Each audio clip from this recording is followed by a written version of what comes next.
Adama and her husband Kofi lived a seemingly happy life with their three children, Ayo, Kojo, and Ama. Kofi was the picture of a doting father.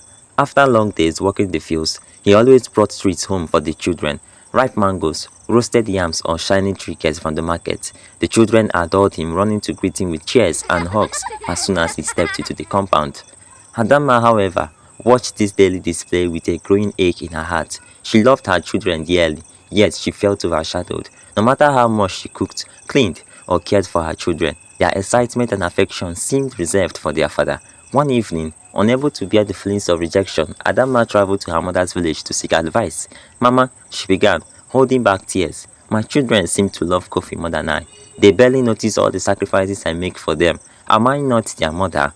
Why do they treat me this way? I am tired of watching them shower their love on their father. Her mother, an old woman with wise eyes, chuckled softly. My daughter, this is how children are, especially daughters. Girls are naturally drawn to their fathers, but don't let jealousy grow in your heart. They will always need their mother's love, no matter what. Don't worry, a time will come when they will run to your arms for advice. You did the same thing when you were a child. But Mama, I feel invisible, Adama confessed. Her mother placed a comforting hand on her shoulder. Patience, my child. Love is not a competition. Tend to your family, and their love will find its way back to you. Though her mother's words were meant to comfort, they didn't seem to ease Adama's pain. Her jealousy face started growing stronger with each passing day. One afternoon, as Adama fetched water from the village well, she shared her feelings with her closest friend, Ya, a bold and adventurous woman, listened intently, her face lighting up with a sly idea. Adama, Ya began, there is a way to fix this. Wipe your tears, my friend. There is a solution for everything, she said. If you want your children to love you more, you need something stronger than patience. Adama frowned. What do you mean? Ya leaned in closer, her voice dropping to a whisper. There is a powerful native doctor, Nana Ajuka, who lives deep in the forest. People say he can solve any problem. I'll take you to him. No, I'm not going for anything that will harm my children, Adama replied. Then you are not ready to win your children's love, said Ya. But Ya's words were so tempting. That night, unable to sleep, she decided she would do whatever it took to win her children's affection. The next evening, Adama went to Ya, informing her that she was ready to do whatever it takes to win her children's love. Now you are talking. Adama, that's the spirit, Ya exclaimed.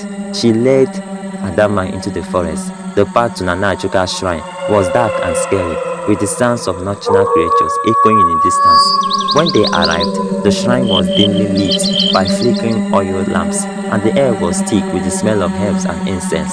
The native doctor, a frail yet commanding man with piercing eyes, welcomed them.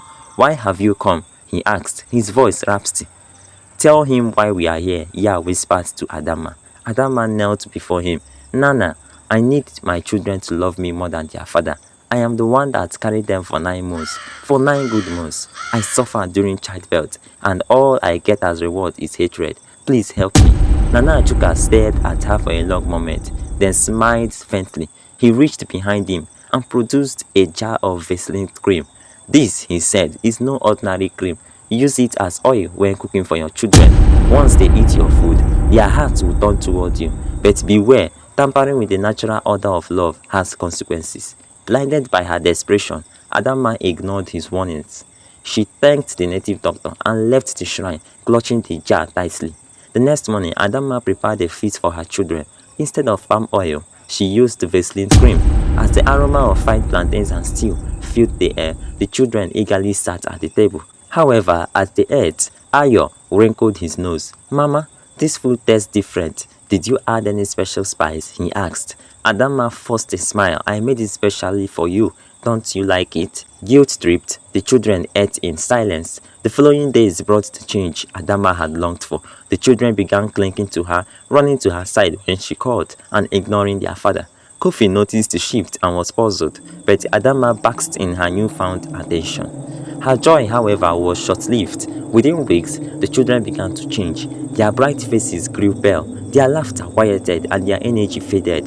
Ayo, once the liveliest of the three, could barely climb the steps to the house.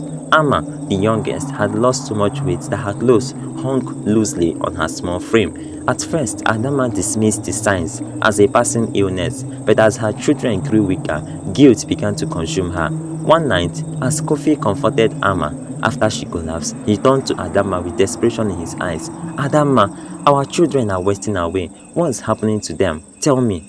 Why are you asking me this kind of question like I have something to do with it? Adama replied. Kofi looked at her with frustration. Unable to bear the weight of her secret any longer, Adama broke down. It's my fault, she sobbed. I went to a native doctor and used a potion in their food so they will love me more than you. I didn't know it would harm them. I was always jealous of how they ran about you whenever you returned from work. Kofi stared at her horrified. Adama, how could you? You left your jealousy put our children's life at risk. Adama, love is not something you can force. I am highly disappointed. Did these children ever confess to you that they hated you? Realizing the gravity of her actions, Adama told Kofi everything, and Kofi suggested they return to the native doctor. Adama and Kofi returned to Nana Ajoka's shrine. She fell to her knees, begging for forgiveness. You were warned, Adama, but your desperation for love blinded you, Nana Ajoka said. Please, I regret my actions, she replied, and she pleaded. The native doctor handed her a bitter herbal concoction. This will cleanse their bodies, but their hearts may never fully heal. Love cannot be manipulated without consequences. Adama and Kofi rushed home and gave the children the antidote. Over time, they recovered their health, but the harmony in the family had been fractured. Kofi struggled to forgive her, and the children, though still affectionate, seemed guarded. Adama spent the rest of her days trying to mend what she had broken, learning the hard way that love is nurtured through patience, honesty, and selflessness, not through manipulation. This tale teaches the dangers of envy and the consequences of tampering with natural order of relationships. True love thrives when it is given freely, not demanded or coerced. Thanks for watching my video. Please do not fail to subscribe to my channel if you haven't, in order to get notified when we upload our subsequent videos. And please hit the like button and give my story a like. Thank you.